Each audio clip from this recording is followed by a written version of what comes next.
Hello, আসসালামু আলাইকুম। আমি মোহাম্মদ মশিউর রহমান। আশা করি সবাই ভালো আছেন। আজকে আমরা দেখব অসিলোস্কোপ কিভাবে কাজ করে। তার জন্য আমাদের অসিলোস্কোপে ২ টা চ্যানেল আছে। চ্যানেল 1, চ্যানেল 2 একসাথে ২ টা আমরা সিগন্যাল দেখতে পারি। ১ম চ্যানেলে আমরা একটা প্রোব লাগাইলাম এবং সেই প্রোবের সাথে আমরা কি করব, ফাংশন জেনারেটর থেকে যে ফাংশনটা আমরা জেনারেট করতেছি, সেই সিগন্যালটাকে আমরা অসিলোস্কোপে দেখার জন্য ২ টা পিন আছে। ২ টা পিন আমরা কি করব, ফাংশন জেনারেটরের আউটপুটের সাথে কানেক্ট করব। তারপরে আমি একটু চেক করতেছি আমার আউটপুট আসতেছে না। যার কারণে পিনটা একটু দেখাইলাম। এই পিনটা এভাবে দিয়ে আমাদের ডানের দিকে ঘুরাই দিলে আমাদের পিনটা কানেক্ট হবে। এখানে আমাদের স্কোয়ার শেপ আউটপুট দিচ্ছে। যার কারণ হলো আমাদের যে ফাংশন জেনারেটরের যে সিগন্যালটা দেওয়া আছে, সেই সিগন্যালটা স্কোয়ার ওয়েভে দেওয়া আছে। তার জন্য আমি কি করতেছি, সিগন্যালটাকে একটু চেঞ্জ করে সাইন ওয়েভে দেওয়ার চেষ্টা করতেছি। সিগন্যালটা আসতেছে না, কারণ হলো যে আমাদের যে ফাংশন জেনারেটরের যে আউটপুটটা আছে, সে আউটপুট ২ টা চ্যানেল আছে। ফার্স্ট চ্যানেল থেকে আসতেছে না। সেকেন্ড চ্যানেলে কানেক্ট করলাম। এই তো আমাদের সিগন্যালটা এসে গেছে। এটা আমাদের সাইন ওয়েভের সিগন্যাল।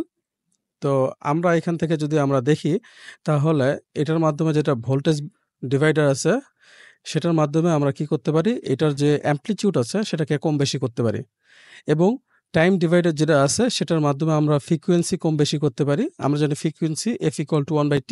আমরা টাইম যত কমাবো ফ্রিকোয়েন্সি তত বেড়ে যাবে। যদি আমরা দেখি পজিশন নামে একটা আমাদের কি আছে, সেই পজিশনের মাধ্যমে আমরা চেঞ্জ করতে পারি। আর উপরে পজিশনের ডান পাশে যে আমাদের SWP ভার আছে, করতে পারি আমরা লেফট এবং রাইটে আমাদের যে সিগন্যালটা আছে সেটাকে সরাইতে পারি। আর নিচে আমাদের এসি গ্রাউন্ড এবং ডিসি যে কানেকশনটা আছে, এটার মাধ্যমে আমরা কি করতে পারি, আমরা যে সিগন্যালটা দিচ্ছি সেটা এসি, ডিসি অথবা হচ্ছে গ্রাউন্ডেড। তো আমাদের এটা এসি সিগন্যালে আমরা রেখে দিচ্ছি।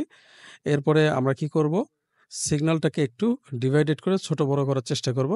আমরা টাইম যত কমাবো আমাদের ফ্রিকোয়েন্সি তত বাড়বে, তত আমাদের রেঞ্জটা বেড়ে যাবে। আমরা এই আমাদের ডিসপ্লে ছোট হওয়ার কারণে আমরা প্রপারভাবে দেখতে পারবো না। তো এইজন্য আমরা কি করতেছি, টাইমটাকে একটু বৃদ্ধি করে দিলে দেখেন আমাদের সিগন্যালটা আরো বড় হয়ে যাচ্ছে। এটা হলো আমাদের চ্যানেল 1 এর কাজ। এরপর দেখেন মোড আমাদের একটা অপশন আছে। সেখানে চ্যানেল 1, চ্যানেল 2, ডুয়েল এবং অ্যাড নামে একটা অপশন আছে। তো আমরা চ্যানেল 1 এ কাজ করছি, এইজন্য চ্যানেল 1 টা অন আছে। আমরা যদি চ্যানেল 2 দেই, তাহলে চ্যানেল 2 যদি আউটপুট দেয়, তাহলে আমরা চ্যানেল 2 টা দেখতে পারবো। আর যদি চ্যানেল 1, 2 ২ টাই আমরা চালু রাখি, তাহলে আমাদের করতে হবে কি, চ্যানেল 1 এবং 2 ২ টাই, দ্যাটস মিন ডুয়েল মোডে আমাদের রাখতে হবে।